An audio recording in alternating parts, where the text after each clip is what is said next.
बंसी बजाते मन को लुभा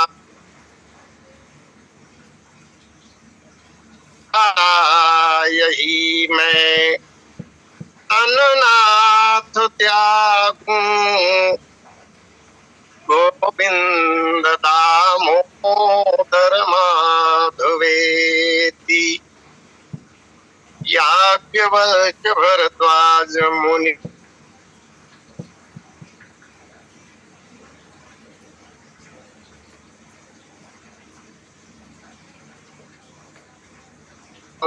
सिया मांडवी मिला श्रुति कीरति बरबाम चार ललन चारो ललित तुलसी करत प्रणाम दशा मुझ दीन की भगवन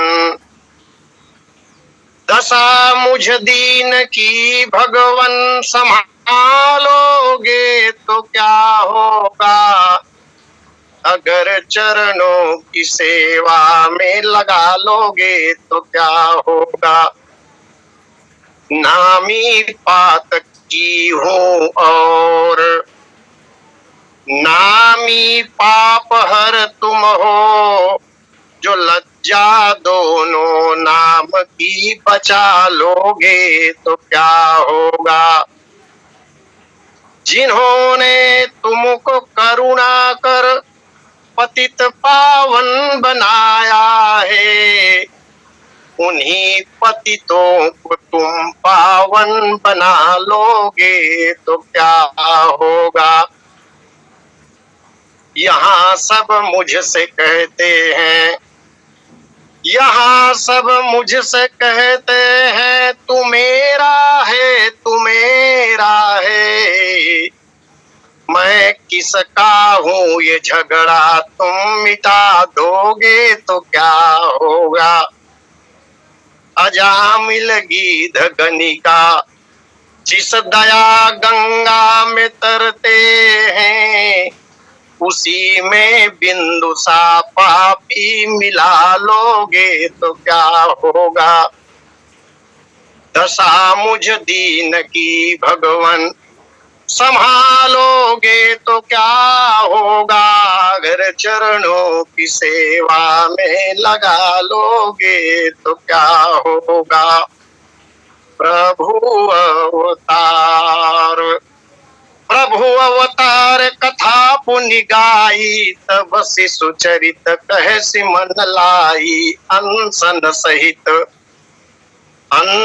सहित मनुजय अवतारा ले हो दिन कर बन से उदारा ये सियापति रामचंद्र की जय अनंत अनंत अनंत कोटि ब्रह्मांड नायक अकारण करुणा वरुणारय मर्यादा पुरुषोत्तम त्रिभुवन मोहन मेरे परम इष्ट श्री सीता रामचंद्र जी महाराज श्री राम कथा के आद्य आचार्य भगवान भूत भावन शंकर जी श्री सीताराम जी के चरण कमलों में नित्य अनुराग रखने वाले आंजनेय हनुमान जी महाराज एवं कालजयी ग्रंथ श्रीमद रामचरितमानस के प्रणेता अहर्निश पूज्यपाद कविता कानन केसरी कविकुल भूषण संत शिरोमणि श्री राम कथा रस रसिक युग पुरुष गोस्वामी तुलसीदास जी महाराज श्री राम कथा सत्संग लिंक से जुड़े हुए समस्त समादरणीय महान भावों इस पावन लिंक के संयोजक एवं संचालक आदरणीय श्री पटेल जी और आज के दोनों लिंक के वक्तागण परम पूज्य डॉक्टर द्विवेदी जी महाराज एवं पंडित दीक्षित जी महाराज आइए विनत भाव से आप सबों के चरणों में मस्तक झुकाते हुए प्रभु की अनुकंपा एवं आपके सौजन्य से श्री राम कथा के लिए जो समय मिल पाया है कथा यात्रा के माध्यम से उस प्राप्त समय का सदुपयोग करने का प्रयास करें। विगत 9 दिनों से प्रभु अवतार कथा पुनि गाई इस प्रकरण पर चर्चा जारी है। आइए, आज 10वें एपिसोड में आप सबका हार्दिक अभिनंदन है। कागभूषण जी महाराज पक्षीराज गरुड़ जी से कहते हैं, भगवान ब्रह्मा ने जब स्तुति गाई, स्तुति पूर्ण होने के पश्चात ही, जैसा कि कल निवेदन किया गया था, दुखियों का करुणा क्रंदन, दुखियों का करुणा क्रंदन सचमुच प्रभाव दिखलाता है। नर क्या नारायण का भी सिंहासन हिल जाता है। भगवान ने पहले आकाशवाणी की, हमारे स्वजन का अथवा हमारे स्नेही जन का आगमन, प्रत्यक्ष आगमन अथवा उनका समाचार मिलना भी उन्हीं को प्राप्त होने के समान माना गया है, और ऐसा होता भी। भरत जी महाराज जब श्री राम वनवास के पूर्ण होने में एक दिन शेष थे, प्रारंभिक कथा उत्तरकांड की, भरत मगन मन हो, और उसी समय आंजनेय हनुमान जी महाराज आते हैं। हनुमान जी महाराज को देखकर भैया भरत ने कहा, मुझे ऐसा लग रहा है मानो कपितव दरस सकल दुख बीते, कपितव दरस सकल दुख बीते, मिले आज मोहि राम प्रीते। अनुभव ये बता रहा है कि भगवान से मेरा मिलन हो गया। ऐसा लग रहा है तुम्हें देखकर कि मैं भगवान से ही मिल रहा। तो हमारे प्रिय अथवा प्रेमास्पद प्रत्यक्ष आए तो भी, अथवा उनका कोई समाचार आए तो भी, उनका आगमन का फल ही प्रदान करता है। यहाँ भगवान भी प्रकट हुए नहीं है, लेकिन आकाशवाणी के माध्यम से, गगनवाणी के माध्यम से ब्रह्म ही बोल रहे हैं। और ब्रह्म ने ये कहा गगनवाणी में, अनशन सहित मनुजय अवतारा, लय हो दिन कर वंश उद्धारा। मैं अपने अंशों के सहित मानव रूप धारण करके उदार सूर्य वंश में आऊंगा। ये सूर्य वंश प्रारंभ से ही दार राजाओं का वंश रहा है। सूर्य वंश में महाराज मनु से लेकर परमात्मा श्री राम तक जितने भी राजा आए, जितने भी राजाओं का आविर्भाव हुआ, एक से बढ़कर एक उदार ही। आइए मैं थोड़ा सा निवेदन करूं, उदारता है क्या। पूर्वाचार्यों ने संकेत दिया, हमें समझाया। मान लीजिए एक व्यक्ति दुखी हो, किसी वस्तु की आवश्यकता हो, और अपने जरूरत के अनुसार वह किसी अन्य दूसरे व्यक्ति से कुछ सहयोग लेता है। उसने सहयोग दिया, परंतु भविष्य में सहयोग देने वाले के ऊपर अगर प्रतिकूल स्थिति आ गई और पूर्व अपने दिए गए सहयोग के बदले वह सहयोग की कामना करता है, तो ये उदारता नहीं है, ये तो व्यापार हुआ। आज हमने किसी की मदद की, उसके बदले मांगना अलग बात है, भले न मांगे, लेकिन मन में प्राप्त होने का भाव यदि है तो ये उदारता नहीं कहा जाएगा, ये व्यापार ही हुआ, एक व्यवहार ही हुआ। और थोड़ा नीचे उतरे गहराई में, तो एक व्यक्ति ने किसी की मदद की, विपरीत से विपरीत, प्रतिकूल से प्रतिकूल स्थिति पैदा होने पर भी अपने दिए गए सहयोग की कामना जिसके मन में न हो, इसे उदारता कहते। यह है उदारता। सहयोग करने के उपरांत सहयोग का बदला प्राप्त करने की इच्छा मन में पैदा ही ना हो, परंतु स्मरण बना रहे कि मैंने इसका उपकार किया था, मैंने इसकी मदद की थी। ये स्मरण मन में अगर है लेकिन मांगता नहीं है अथवा पाने की इच्छा नहीं है, तो ये है उदारता। और इस वंश में भगवान राम तो ऐसे हुए जो उदार नहीं, अन्य राजागण उदार रहे होंगे लेकिन भगवान राम तो परम उदार है। अब परम उदारता क्या? तो परम उदार संतों ने इस तरह परिभाषित किया कि किसी का उपकार करने के बाद, किसी का हित करने के बाद वो हित करने का स्मरण भी जिसके मन में न हो, उस स्थिति को परम उदार कहते हैं। और इस श्रेणी में परमात्मा राम आते हैं, जगत का कल्याण करते हैं, लेकिन मैंने जगत का कल्याण किया है यह स्मरण भगवान के मन में नहीं रहे। विनय पत्रिका में गोस्वामी जी महाराज ने एक बहुत सुंदर पद लिखा।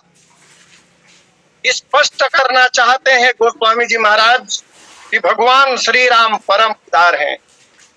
एक दिन गोस्वामी जी महाराज भगवान राम के मंदिर में चले गए। मैंने कथा ऐसे ही भगवान के मंदिर में चले गए और जाकर भगवान से गोस्वामी जी महाराज ने प्रार्थना की, निवेदन किया, हरि तुम बहुत अनुग्रह किन्हो।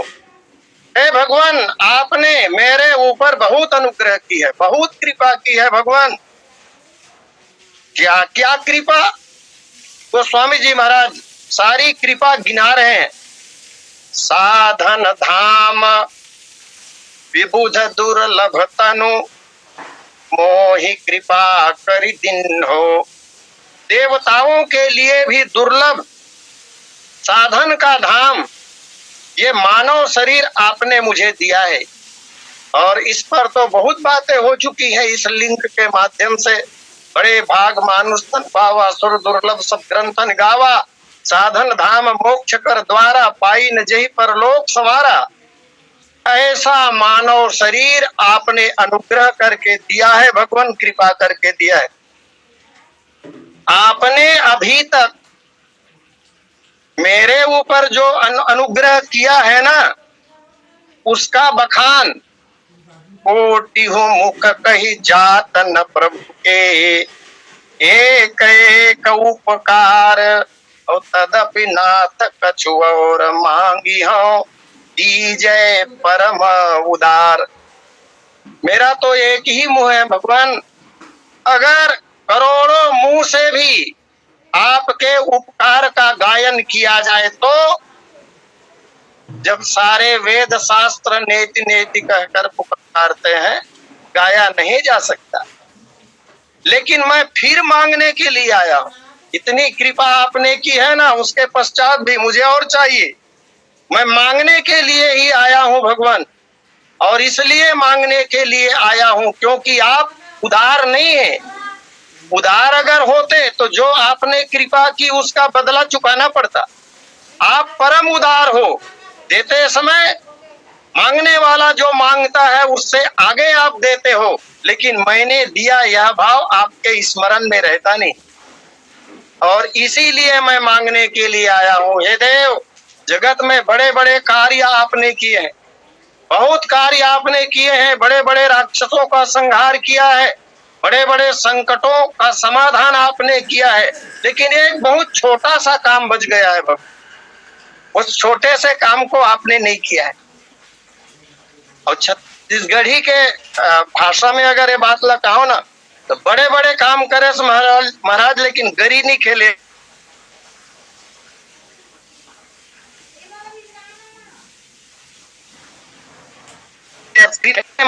भगवान, तो मैं निवेदन करने आया हूं कि मेरे निमित्त आप एक बार मछली मारिए। भगवान राम ने कहा, पूछा गोस्वामी जी महाराज से,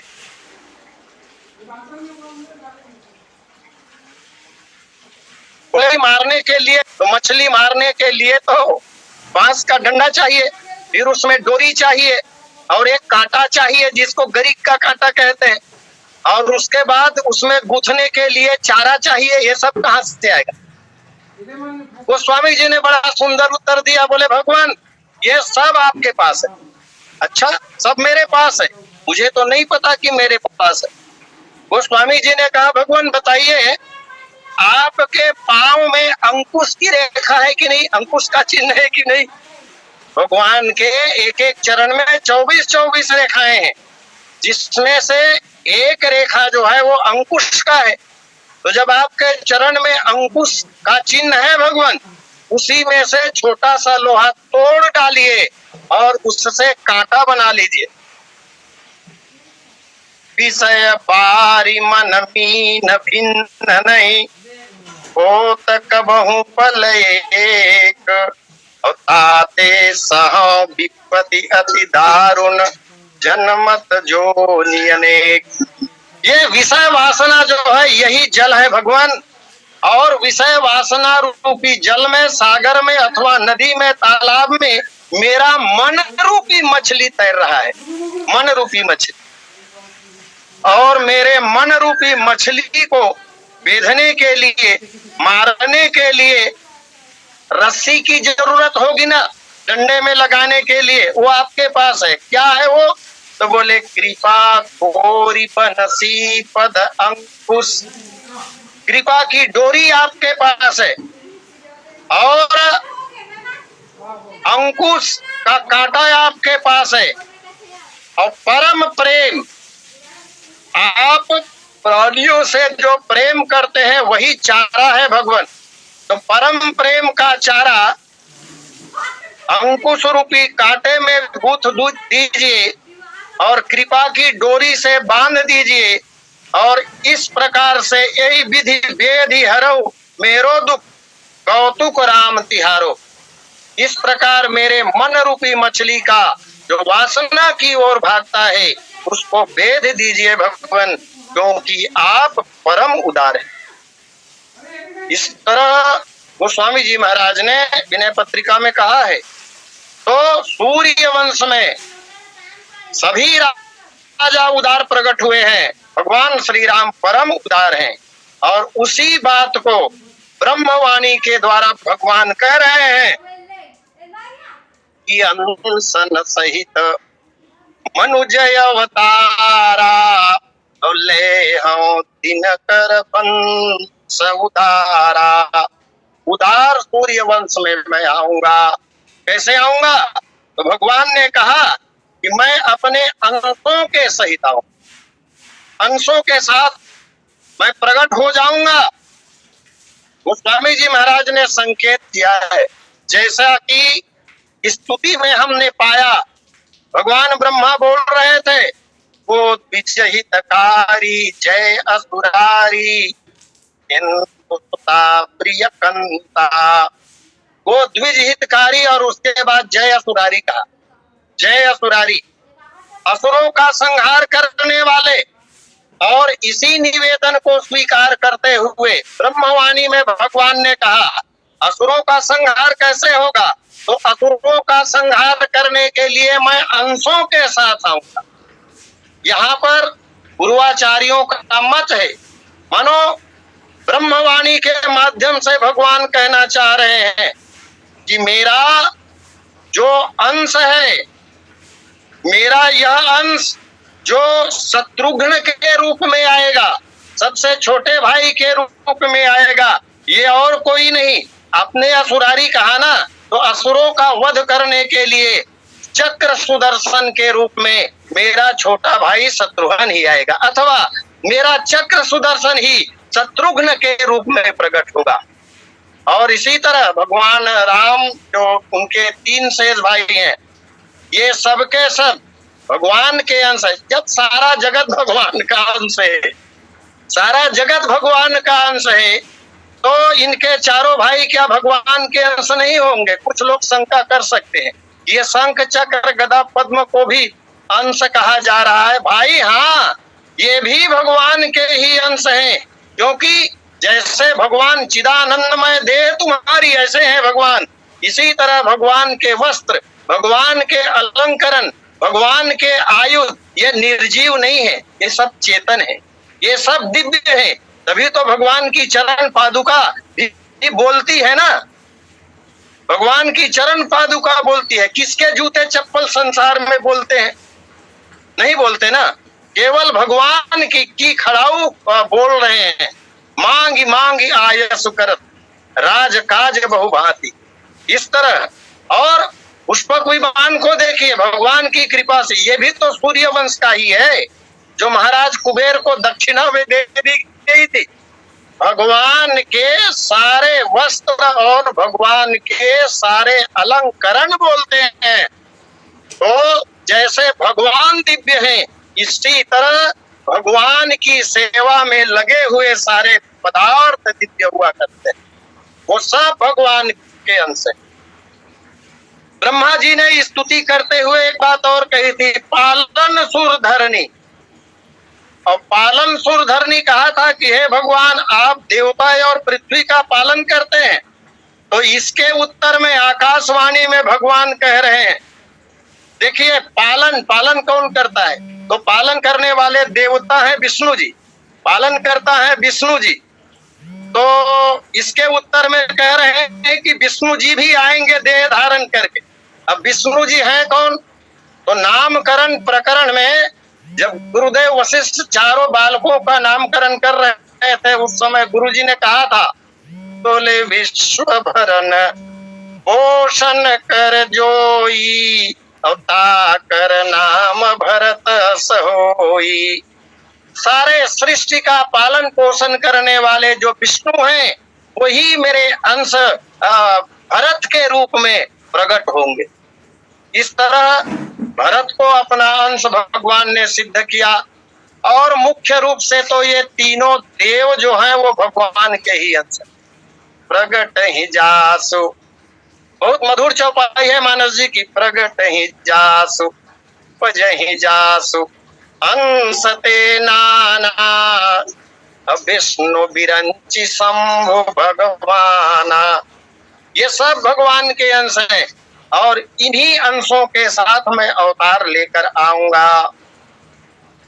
ब्रह्मा जी ने फिर कहा था, हे भगवान, स्तुति में, भव भय भंजन मुनि मन रंजन गंजन विपति बरूथा, मन बच क्रम बानी छाड़ सयानी शरण सकल सुर जूता।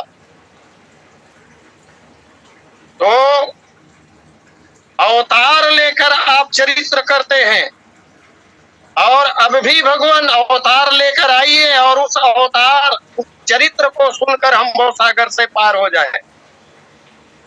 और इसके जोड़ में ब्रह्मवाणी कह रही है कि अंशन सहित मनुज अवतारा।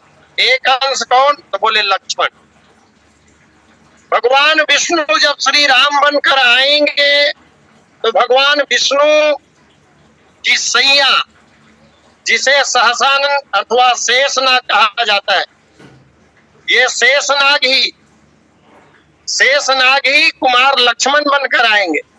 नामकरण प्रकरण में गुरुजी ने स्पष्ट भी कर दिया, लक्षण धाम राम प्रिय, लक्षण धाम राम प्रिय सकल जगत आधार, मुनि वशिष्ठ ही राखा लक्ष्मण नाम उदार।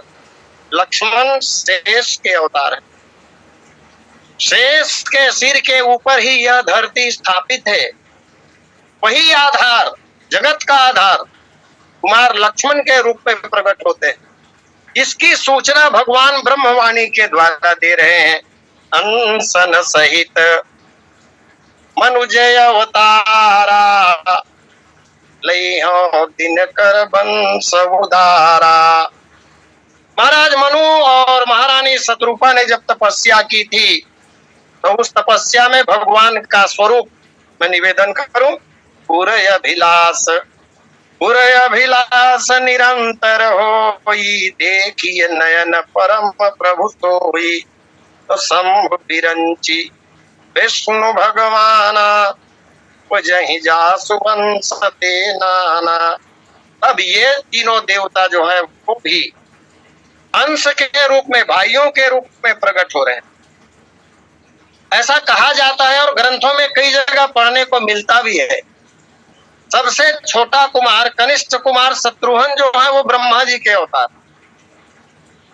और क्षीरसाई भगवान विष्णु जो है ना, क्षीर सागर में रहने वाले विष्णु, उनके अवतार किसी कल्प में कुमार लक्ष्मण को कहा गया है।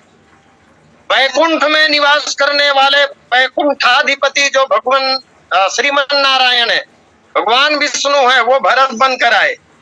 और नारद पंचरात्र में तो स्पष्ट रूप से वर्णन किया गया है कि वैकुंठ में रहने वाला जो विष्णु है वो भरत के रूप में आए।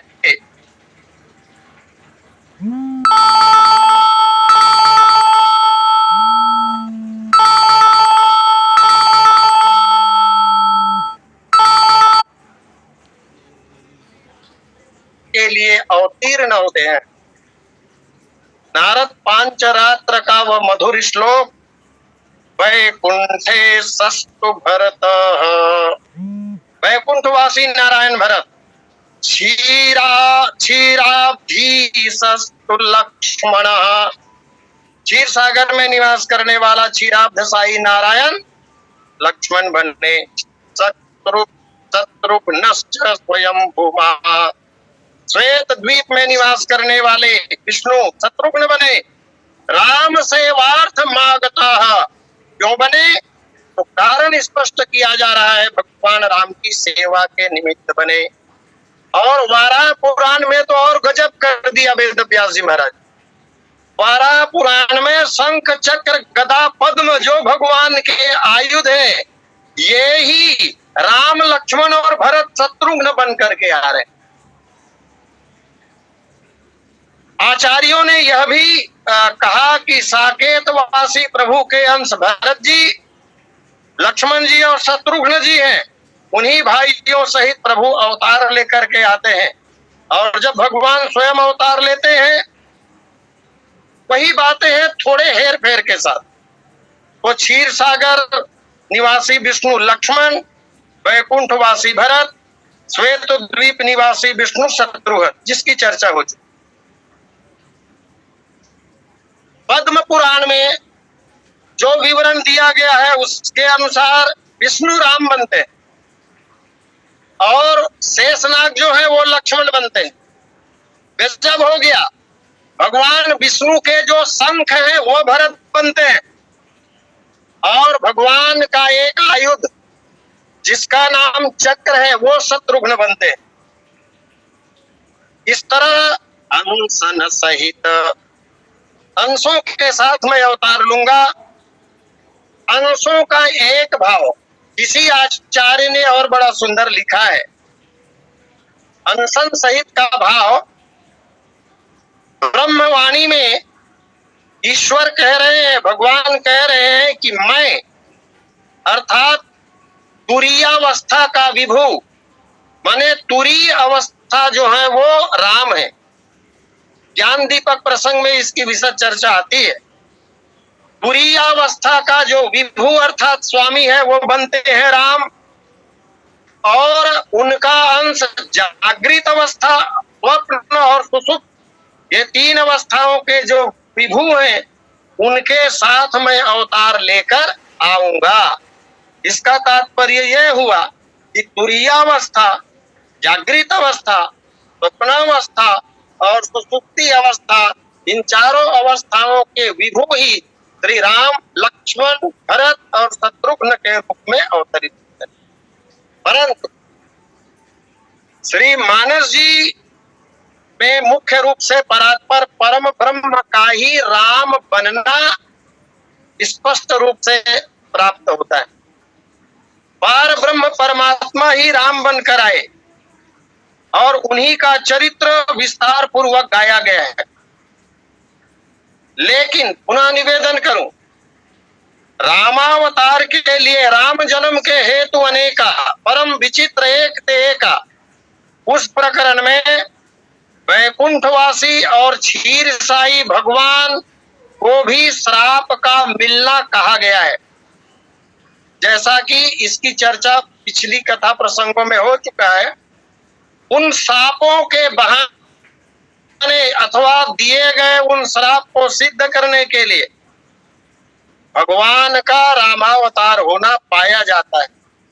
इस तरह कुल 4 कल्पों की कथा मानस जी में प्राप्त होता है।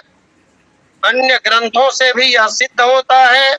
और हमने पिछली कथाओं में देखा भगवान ब्रह्मा के द्वारा जो स्तुति गाई गई है उनमें भी चारों कल्पों की कथाओं का वर्णन सूक्ष्म रूप से प्राप्त होता है। आगे गोस्वामी जी महाराज ने कहा, बोले कश्यप अदिति महातप कीन्हा, न कहूँ मैं पूरब वर दीना। हे दशरथ कौशल्या रूपा, कौशलपुरी प्रकट नर भूपा। कश्यप अदिति महातप कीन्हा।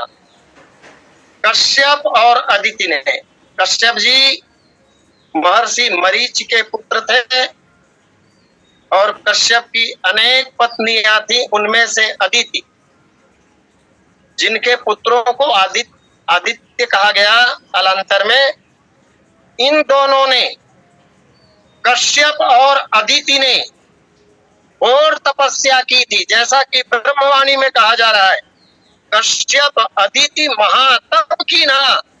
कश्यप और अदिति ने भयानक तपस्या की थी और उनकी तपस्या पर प्रसन्न होकर मैंने जिन कहूँ मैं पूरब वर दीना, पूर्व में ही मैंने उनको वरदान दिया था। उस वरदान को सत्य करने के लिए भी मैं अपने अंशों के साथ अवतार ग्रहण करूंगा। मानस जी में 4 कल्पों की कथाओं का उनमें से अध्ययन से प्राप्त होता है कि 3 कल्पों के रामावतार में, 3 कल्पों के रामावतार में महर्षि कश्यप और अदिति ही महाराज दशरथ और महारानी कौशल्या बनते हैं। 4 कल्पों में से केवल एक कल्प ऐसा है कि उस कल्प के रामावतार में कश्यप और अदिति जी दशरथ और कौशल्या नहीं बनते, बल्कि महाराज मनु दशरथ बनते हैं और अम्बा सतरूपा जो है वह कौशल्या बनती है। केवल एक कल्प के रामावतार। तो ब्रह्मवाणी के अनुसार, जैसा कि उन्होंने कहा ब्रह्मवाणी ने कि मैंने अदिति और कश्यप को पहले ही वरदान दे दिया था और मेरे वरदान के प्रसाद पर्यंत महामुनि कश्यप जो है वो दशरथ बनेंगे और अदिति कौशल्या होंगी और ये उत्तर कौशल के राजा होंगे और उनके यहाँ फिर मैं अपने अंशों के साथ अवतार ग्रहण करूंगा। इस प्रकार ब्रह्मवाणी के द्वारा देवताओं को आश्वस्त किया गया। इनके गृह अवतरी हूँ जाई, रघुकुल तिलक सोचारी पाई। उनके घर में मैं अवतार दूंगा। ये अवतारवाद जो है वो सत्य सनातन वैदिक हिंदू धर्म में ही है। हमारा भगवान स्वयं दुनिया बनता भी है और दुनिया को बनाता भी है। अन्य जगह अन्य संप्रदायों में इस तरह देखने को नहीं मिलता। अन्य जगह तो वो प्रतिनिधि भेजते हैं, अपना प्रतिनिधि भेजते हैं। हमारे यहाँ भगवान स्वयं अवतार लेकर आते हैं, जैसा कि मानस जी में गोस्वामी जी महाराज ने संकेत किया भी है। जब होई धर्म के हानि, बाढ़हि असुर अधम अभिमानी। बाढ़े खल बहु चोर जुआरा, जेलम पट पर धन पर दारा। तब मैं विभिन्न रूपों में अवतार लेकर आता हूँ और अपने भक्तों के कष्टों का निवारण करता हूँ। इस प्रकार अवतार लेकर प्रभु आते हैं। अवतार पर भी बहुत विस्तृत चर्चा हो चुकी है विभिन्न वक्ताओं के द्वारा। जब वो परमात्मा अनंत ऊंचाइयों में स्थित अपने लोक को छोड़कर जगत का कल्याण करने के लिए धरातल पर आते हैं, जन्म लेते हैं अथवा प्रकट होते हैं, तब इसे ही अवतार कहते हैं। अवतार का तात्पर्य तरना। भगवान कह रहे हैं आकाशवाणी के माध्यम से कि जब अदिति कश्यप दशरथ और कौशल्या बनेंगे तब मैं उनके घर में आऊंगा अवतार लेकर। रघुकुल तिलक तो चारु आई। रघुकुल तिलक, तिलक मस्तक पर लगाया जाता है, ऊपर शीर्ष भाग। तो मैं भगवान का तात्पर्य है रघुकुल में, रघुवंश में अनेक राजा हुए, एक से बढ़कर एक। महाराज मनु से लेकर श्री राम पर्यंत, कहीं कहीं 36वें पीढ़ी में और कहीं कहीं 61वें पीढ़ी में पुराणों के मतों में भेद है। तदनुसार रघुवंश में मैं आऊंगा। रघुवंश में जितने राजा हुए उन सब में श्रेष्ठ हुए महाराज राम। इसलिए श्री राम को रघुकुल तिलक अथवा रघुनायक, रघुकुल भूषण, रघुकुल ख्याति शिरोमणि आदि आदि नामों से पुकारा जाता है। स्पष्ट कर दिया ब्रह्मवाणी ने, अकेला नहीं आऊंगा, अंशों के सहित हम लोग 4 रूपों में प्रकट होंगे। और इन चारों को ही, ये चारों रघुकुल के ही शिरोमणि। वैसे वस्तुतः तत्व की दृष्टि से इनमें किसी प्रकार का भेद नहीं है। भौतिक दृष्टि से, चरित्र की दृष्टि से, कथा लीला की दृष्टि से भेद भले हो जाए, लेकिन तत्व की दृष्टि से यदि देखा जाए तो इनमें कोई भेद नहीं है। आइए इसी के साथ मैं अपनी वाणी को विराम दूं। शेष समय विनम्रता पूर्वक आदरणीय श्री पटेल जी को सादर समिति